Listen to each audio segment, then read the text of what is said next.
Today I'm going to read your favorite book, Luca. Are you ready? This book belongs to Yogin and Gabira.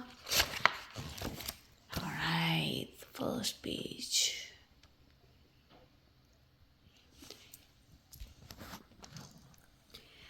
Everyone in Porto Rosso had heard about sea monsters, horrifying beasts that lured deep in the ocean.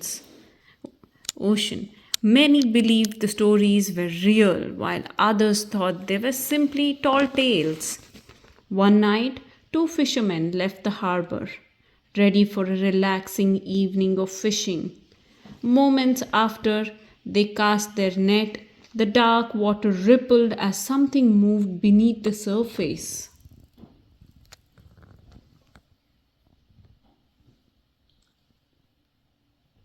What do you see in the picture, Kabira? The men turned to see a strange, shadowy figure reaching into their boat. The creature darted away, getting tangled in their fishing net.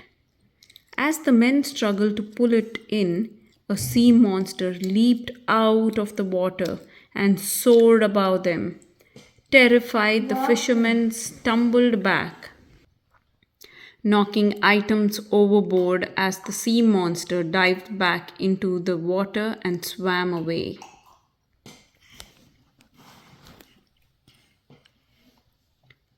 What do you see in this picture, Kabira? Fishes. The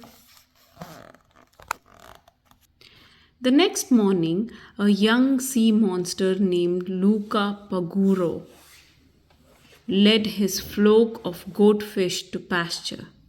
The scattered items from the fishing boat caught his attention. "Whoa," said Luca as he picked up a playing card. His gaze traveled up to the surface, where brilliant rays of sunlight were penetrating the water. Suddenly, a boat zoomed overhead. "Land monsters," shouted Luca. "Everybody under the rock." As he waited for it to pass, he imagined that he was traveling up towards the boat. Every sea monster knew the dangers of the surface, but Luca had always yearned to explore the world above. "Luca," his mother's voice shook him from his thoughts. "Lunch is ready." Luca averted his gaze from the water's surface and led his flock home. What do you see in this picture, Kabira? A baby pond. Two sea monsters? Yeah. Okay, let's read now. After lunch, Luca returned to the pasture with his flock.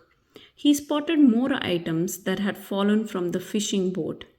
Luca followed a trail of them, unaware that a figure in a diving suit was approaching. Luca turned around and screamed. "It's fine, I'm not human," said the diver, removing his helmet. His name was Alberto Scorfano. Alberto dashed around, collecting the treasures, and then took them ashore. Luca couldn't believe it when Alberto pulled him up too. Now, what do you see in this picture? Luca has come out of the beach. Yeah. He's come to the surface. Yeah. Yeah, let's read now. Once Luca was on dry land, he began transforming into a human boy. He flopped around, trying to get back into the water. Alberto told him to relax. Luca took a deep breath and looked around. He was finally seeing the world he had dreamed about for so long. "Isn't it great?" said Alberto. "Oh no, it's bad and I'm not supposed to be up here." "Good day," exclaimed Luca and splashed back into the sea. What's next? What do you see in this picture? Two boys playing? Yeah. Let's read. The next morning, Luca snuck back to shore and struggled as he tried to walk for the first time. Alberto was happy to offer lessons. Don't worry, he said. I basically invented it. After Luca was able to stumble around on his new legs, Alberto said, come on, I'll show you some more stuff. So in this picture, he's trying to walk, he's struggling to walk his first walk on the surface. Next picture. What is this? Picture of a scooter, Vespa. Luca is seeing the picture. The next morning, Luca snuck back to shore and found Alberto. Alberto led Luca to his secret hideout. He said his dad wasn't around much, so he was able to do whatever he wanted. Luca loved Alberto's collection of human stuff and was especially drawn to a poster with a Vespa on it. You just sit on it and it takes you anywhere you want to go, Alberto explained. Are you gonna make one? Asked Luca. Alberto loved that idea. You wanna help?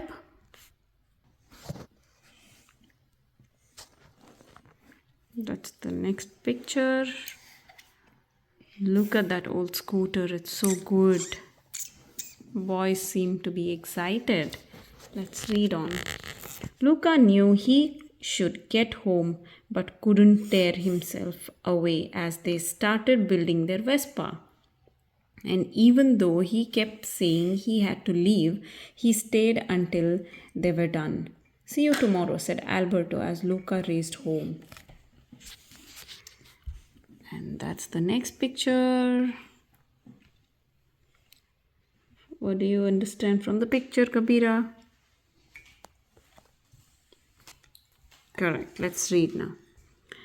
When Luca arrived late for dinner, his mother Daniela asked where he had been. That's his mother. He stumbled over his words. It's my fault, said Grandma Paguro. Oh, that's Grandma. I sent him to look for sea cucumbers. Right, said Luca, catching on. Sorry, Grandma, I couldn't find them. Relieved, he quietly thanked her. So that's Luca's mum, and that's Luca's grandmom. His grandmom saved him. Let's see what happens next.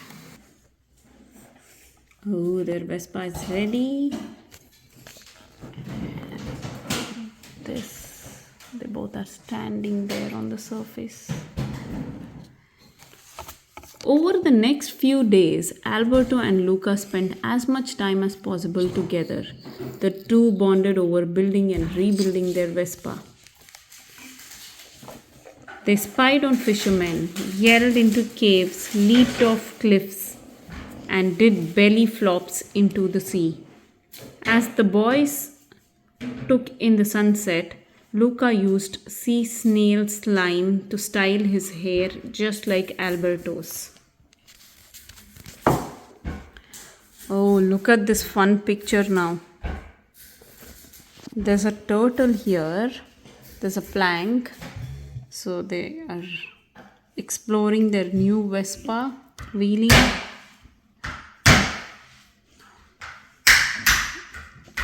One day, Alberto told Luca to hop on the Vespa with him, but Luca was scared.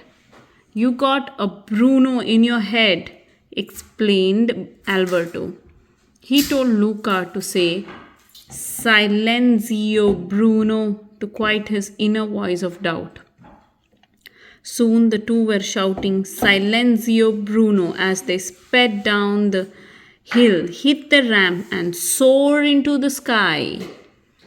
As they began to plummet, Luca saw they were headed straight for a boulder. Thinking fast, he pushed Alberto away from him, causing the scooter to split in half and avoid the boulder. The friends cheered as they safely splashed into the water. Look at this fun picture. Wow. Looks like they are having so much fun together, right? Let's read. As night fell, Luca and Alberto. Whoa. What's that? What is that, Kabira? See. Let's read. As night fell, Luca and Alberto gazed up at the sky, feeling happy. Do you like to gaze the sky in the night Yeah. and sleep on the terrace? Yeah. Alberto told Luca that the stars were anchovies and the moon was a big fish that protected him. I touched it once, he added, pointing to the moon. Luca loved hearing about Alberto's adventures. Oh, that's Alberto's adventure that he's speaking about. Ma, where Like the moon was a mouth? big fish. Ma, where's the mouth fish? No. Ma, where's the mouth? They started talking about how amazing it would be to have a real Vespa, and soon Luca drifted off. He dreamed he was riding across the night, reaching up and touching twinkling fish. It was a lovely dream, but he was shaken from it. Oh no, he said with a gasp. I fell asleep. Alberto barely opened his eyes to see Luca hurry off. Back at Luca's home, look at that. Looks like Luca's mom is mad at him. Let's see what happens. When Luca arrived home, his parents were waiting. They had found out about his trips to shore. You are going to stay with Uncle Ugo for the rest of the season, said Daniela. Uncle Ugo lived in the deepest part of the sea. The world is a very dangerous place, Luca, Daniela continued. And if I have to send you to the bottom of the ocean to keep you safe, so be it.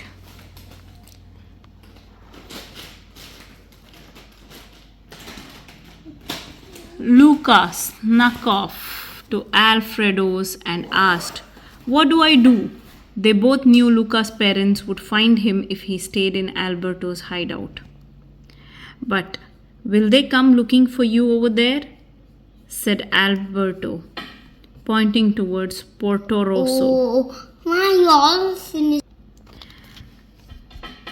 Luca thought it was far too dangerous, but when Alberto said the town was probably full of Vespas, he considered it.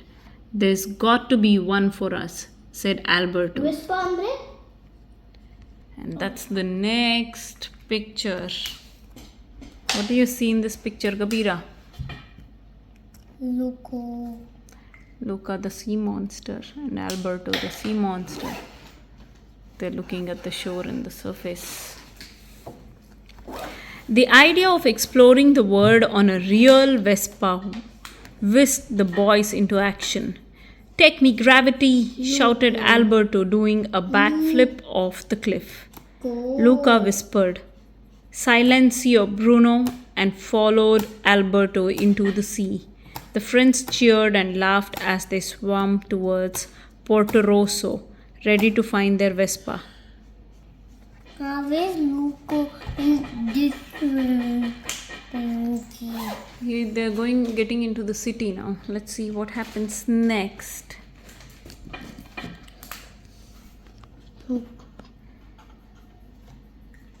And to see how Luca looks. Luca is here, right? See, Luca. Now, Luca. Ma, and just wait. when they reached the outskirts of town, Alberto reminded Luca, just don't get wet.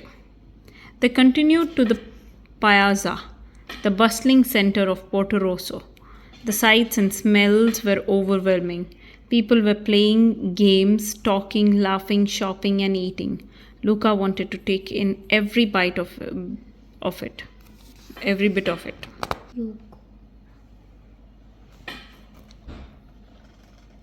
Ma, this was Luca. Now here, they both are here. Alfredo and Luca. Ma, There are guys here. that's the same. This guy in the Vespa seems to be the bad guy. Let's read and But know he's the more. one who's in the scooter. Yeah, he's in the Vespa. Now let's read. As Luca and Alberto tried to blend in, they accidentally insulted two elderly women. Then they saw a fountain. Then they saw a fountain with a sculpture of a man slaying a sea monster. Luca started to panic and wanted to leave. But then he and Alberto heard the sound of a motor. A boy named Ercole appeared on a Vespa. This is the boy. This is the boy, Ercole. Ma, why does he have a split here? Because the water is splashing on his face, and when the water splashes on his face, he turns into a sea monster. Now let's see what happens.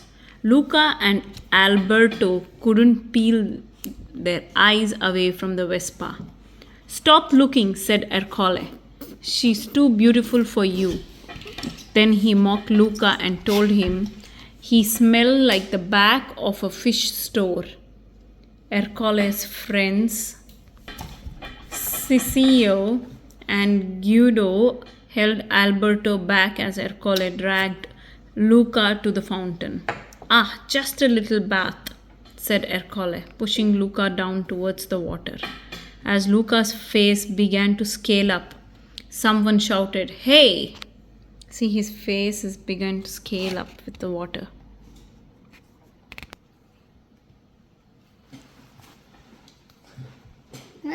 What can I see in the back? Ma, where? A girl named Giulia barreled through on her bike, forcing Ercole to jump. Ercole eyed Giulia's fish delivery bike. Whoa, that's how you're training for the race. He made fun of her for losing the Porto Rosso Cup to him every year. When he turned his attention back to the boys, Giulia said they were coming with her. Hop on, she said. I could use the extra weight.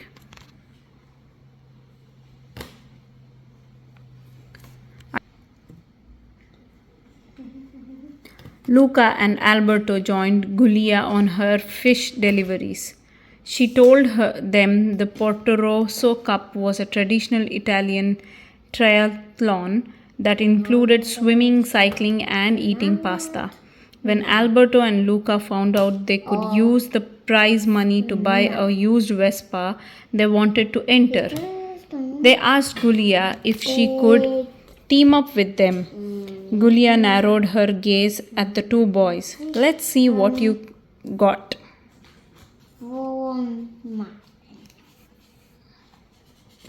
Luca climbed on Giulia's bike and promptly fell off. Eyes up, said Giulia. Looking down is what's making you fall. Luca took her advice. Whoa, I'm doing it, he exclaimed, pedaling a few meters. Can you dodge obstacles? She asked, pretending to be an old lady in his path. Luca yelped as he swerved to avoid her. Can you withstand passive-aggressive verbal assaults? He cringed as Giulia yelled at him, pretending to be Ercole.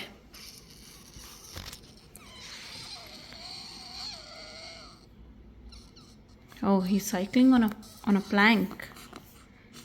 And finally, can you handle the course's friendlishly difficult terrain? Luca crashed as he tried riding across a plank, but quickly got back on, ready to go again. Giulia could tell they wanted to win as much as she did, so she agreed to form a team. Alberto would do the eating portion of the race, Luca would do the cycling, and she would do the swimming. Is this Luca? No. Is this Luca? Yes. Later on, they had dinner at Giulia's house and met her dad, Massimo. When they found out he hunted sea monsters, Luca accidentally spat out his water and sprayed Give Alberto. me that. Luca tackled Alberto and quickly dried him off. It's not. But Not Giulia's a cat, blanket. Machiavelli, had seen everything. He growled and glared at the boys.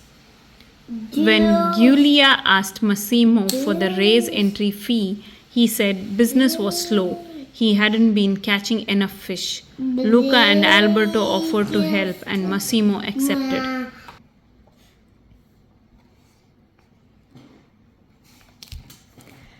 Giulia invited Luca and Alberto to stay in her backyard hideout. Yogan.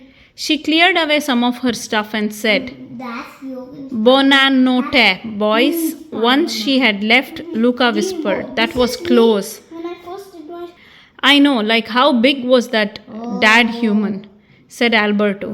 The two chatted about the day's adventures until they drifted off to sleep.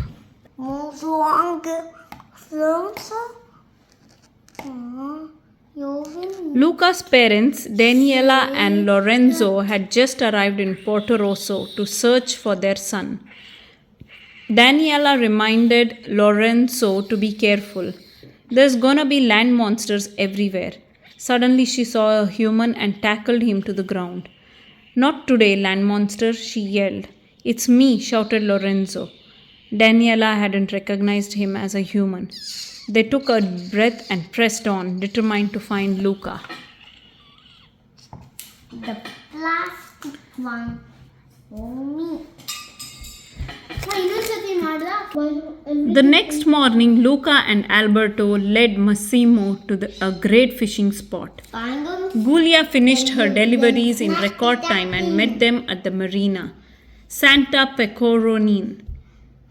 Pecorino," she said in awe, looking at the boat overflowing with fish. The kids headed to the piazza to sign up for the Porto Rosso Cup. "Whoa, look how many fishes. Look at that pile of fish." Show me. Stop. Wait, I am the correct page. Looks like Daniela and Lorenzo have found Luca. Let's see. That's Luca's mom and dad Show me. in the human form. Meanwhile, Daniela tried to figure out how they were going to spot Luca in his human form. Lorenzo wanted to take action. He boldly pushed a nearby boy into the harbor. The boy did not transform into Luca, but he did start to cry. "Run before its mother gets here," yelled Daniela. The two hurried off to continue their search. This is the bad boy, right? Porto Rosso Cup.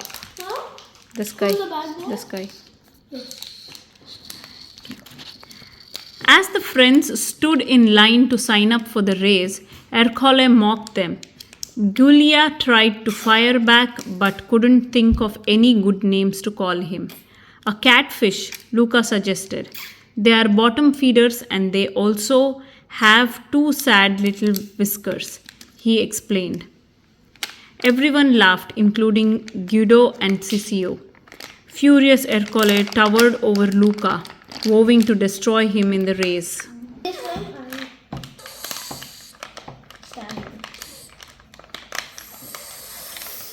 Giulia immediately began training the boys. They had a lot of work to do. Alberto struggled to use a fork as he ate different types of pasta, and Luca had to learn to ride downhill without falling off his bike. Or not? No. Okay, what I color it?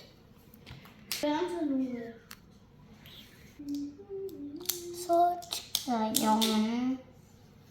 What should I search your crayon?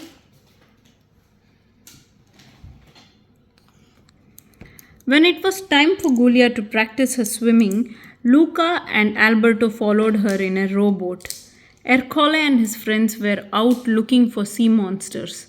When they saw Luca and Alberto, they zoomed by, sending up a big wave. Alberto transformed and Luca panicked. As he flung his arms, he pushed Alberto overboard. Luca managed to get Alberto back into the boat and dried off before anyone saw him. Where is my crayon? I don't know. Crayon. Search for it. Daniela and Lorenzo searched the piazza. A soccer ball rolled towards them and Daniela kicked it, accidentally knocking a kid into the fountain.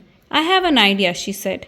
Daniela joined the game and used her impressive soccer skills to knock each kid into the fountain, but none of them were Luca.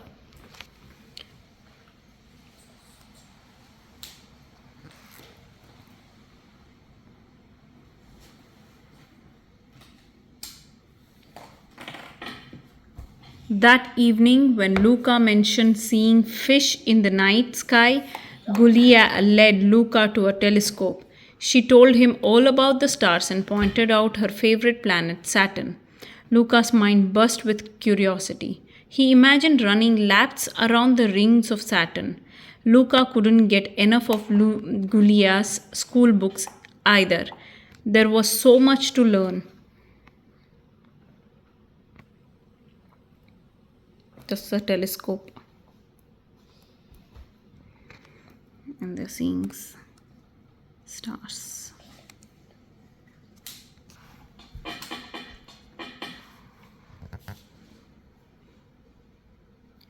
Universe and Vespa. Later that evening, Alberto took Luca to a mechanic's garage and showed him an old Vespa for sale.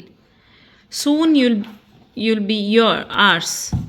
Sweet Vespa, said Alberto. He pulled out a drawing showing Luca his design plan. That's so cool, said Luca. The two were super excited, but when Luca mentioned visiting Giulia at school, Alberto frowned. Luca, sea monsters can't go to school.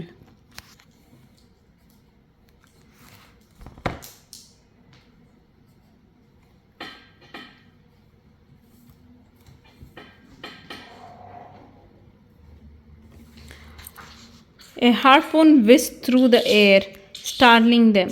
Ercole and his friends approached. Something's fishy with you two, he said.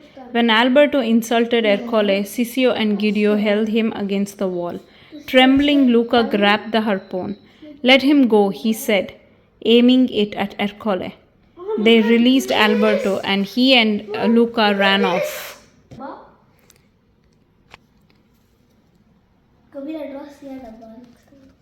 Okay. Over the next few days, the group worked hard. Over the next few days, the group worked hard, training for the Porto Rosso Cup. Alberto's fork skills were improving, and Luca was getting stronger and faster on his bike.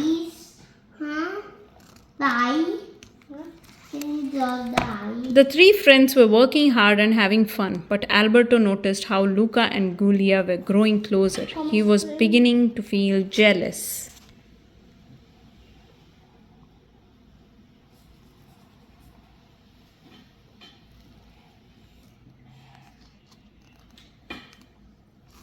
When Giulia pointed out the train that went to her school, Luca asked her if the school was open to anyone.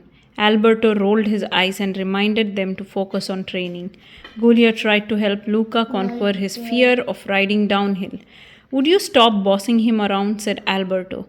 I'm his friend. I know what he needs. Alberto jumped on the bike with Luca and pushed off.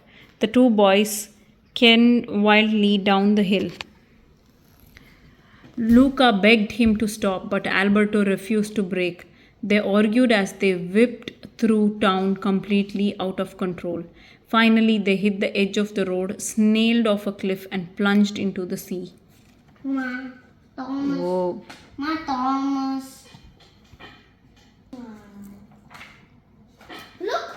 Veer man, look. Veer. Oh, they both seem to be fighting. Let's see. Luca and Alberto scrambled onto the shore. They began to argue and fight over Luca wanting to go to school. Luca pushed Alberto off of him moments before Gulia ran up. She was relieved to see them alive. We were wondering if we could come with you to your school, said Luca.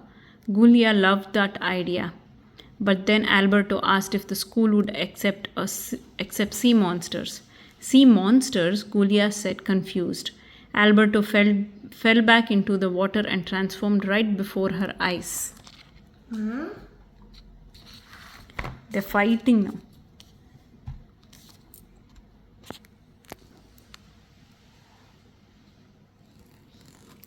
Gulia screamed.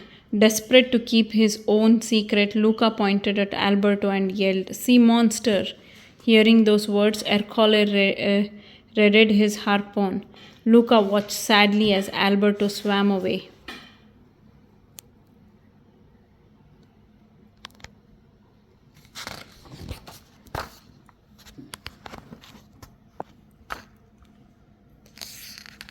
At dinner that night, Massimo asked Giulia and Luca if they knew where Alberto went. "No," said Luca, "but I don't think he wants anyone looking for him." "Maybe not, but just in case," said Massimo, leaving the house to search for Alberto. Ma.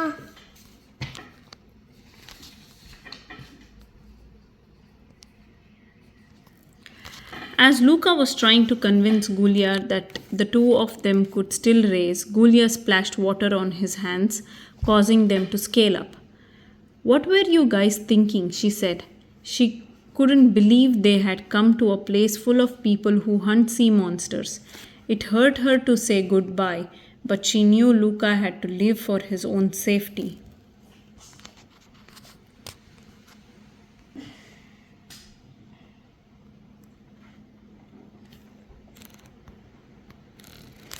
Luca left Giulia's house and swam back to Alberto's hideout.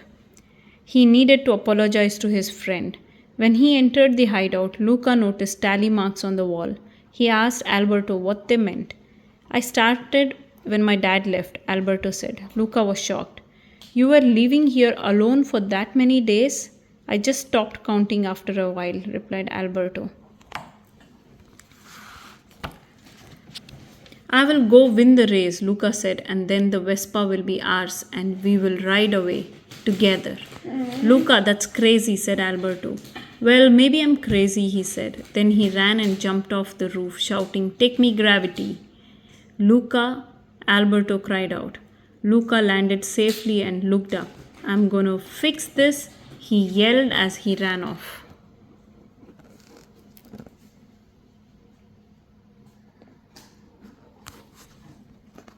The next morning, Giulia prepared for the race at the starting line as Ercole covered Sisio with olive oil.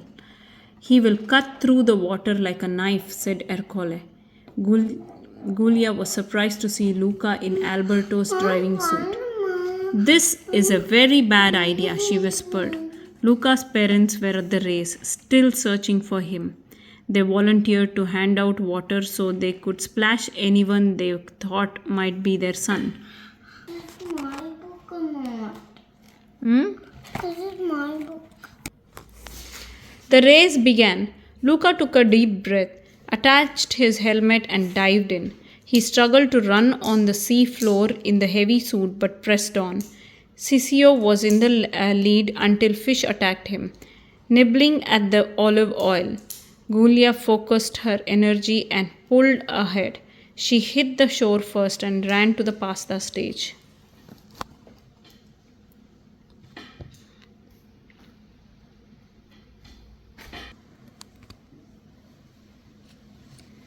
Giulia got right to work, twirling huge forkfuls of noodles. Luca and Guido arrived and tried their best to catch up. "Finito," yelled Giulia, slamming down her fork. Holding her stomach, she hobbled over to her bike and slowly pedaled off. Ercole couldn't believe his team was losing. "Faster," he yelled, stuffing pasta into Guido's mouth until the bowl was empty. Struggling through his plate of pasta, Luca was the last to finish. He sprinted to his bike, let out a giant burp, and zoomed off.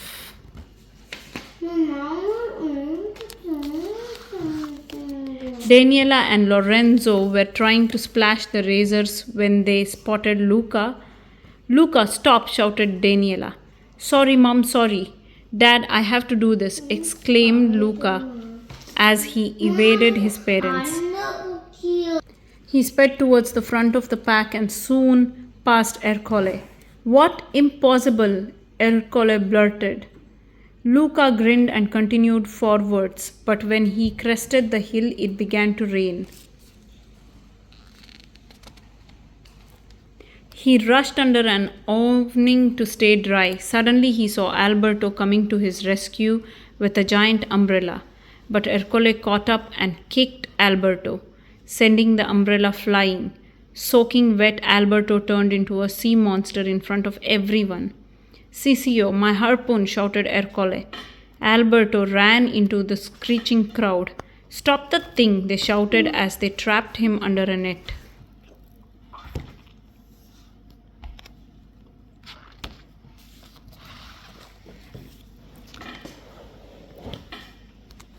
Luca rode out into the rain and pulled Alberto onto the back of his bike. The two sea monsters sped down the hill. Alberto ripped the net away and said, You really are crazy. Yeah, and I learnt it from you, said Luca. Luca pedaled with all his might, speeding away as fast as he could.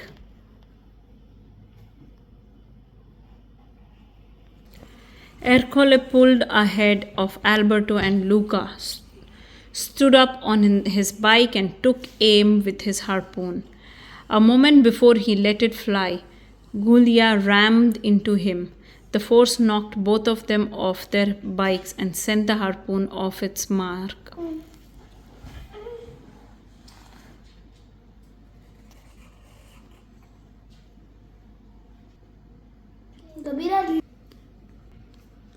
When Luca and Alberto saw Giulia on the ground, they jumped off their bike and ran to her side.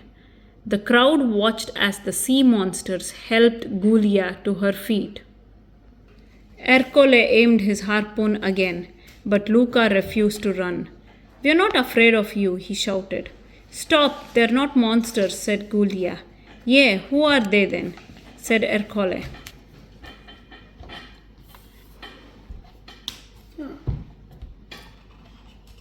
I know who they are, said Massimo.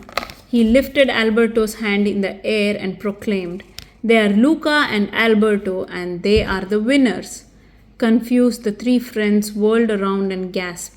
Without realizing it, Luca and Alberto had crossed the finish line. They had won the Porto Rosso Cup. Whoa. Who cares if they won? Ercole shouted. They are sea monsters. The crowd boomed, and Ercole yelled at Guido and Sisio. The two were fed up with Ercole and tossed him into the fountain. Daniela and Lorenzo pushed through the crowd and embraced their son. Even though they were angry with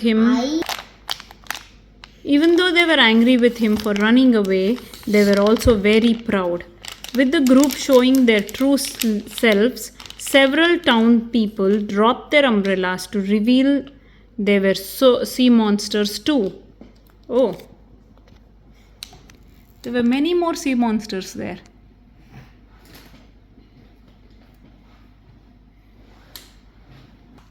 What next? Massimo invited everybody back to his house for dinner, and even Grandma Paguro showed up. The boys had finally bought their Vespa. Alberto, Luca, and Giulia sat on it, laughing and cheering. We can't let him stay in this world, can we? Daniela asked Grandma Paguro. Some people, they will never accept him, but some will. He seems to know how to find the good ones, Grandma Paguro replied. Paguro. Santo Gorgonzola. I need to pack, said Giulia. For school. Oh yeah, for school, said Luca wistfully. I can leave you some books, said Giulia. You can, exclaimed Luca. Come on, Alberto. Alberto smiled as he watched them hurry towards the house. One. But Then he looked down at the Vespa thoughtfully. if you do wheels, you do the eyes of Spider-Man. Porto Rosso. The next morning, everyone headed to the train station. After the boys said their goodbyes to Gulia, Alberto had a surprise for Luca. He had sold the Vespa to buy Luca a train ticket. Luca's parents had agreed to let him go to school. Luca was ecstatic. However, Alberto wasn't going with him. He was staying in Porto Rosso with Massimo. I think he needs me, he explained. The boys hugged goodbye, knowing that even though they would miss each other, their friendship would always remain. Luca boarded the train, and as it chugged away, Alberto cheered him on. He lost sight of Alberto when the train entered a tunnel. When it emerged, Luca leaned into the rain, transforming into his sea monster self. He was ready for his next adventure. The end. Did you like this book, Kabira?